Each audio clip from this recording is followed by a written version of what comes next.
So this slab in particular is bent a lot, as you can see. So my plan is to rip it up right in the middle, so it will be a little bit more flat, then plane it, and then cut all the pieces out.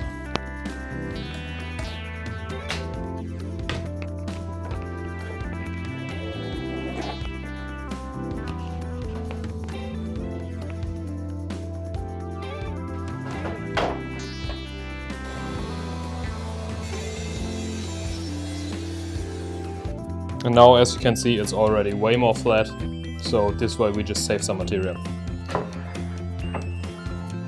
Because I don't have a jointer, I'm using this little jointing jig here that's going into my planer. As you can tell, I've used it quite a lot and I have very good experience with it. In a small shop like in mine, I definitely would not have the space for a jointer, so this is a nice compromise.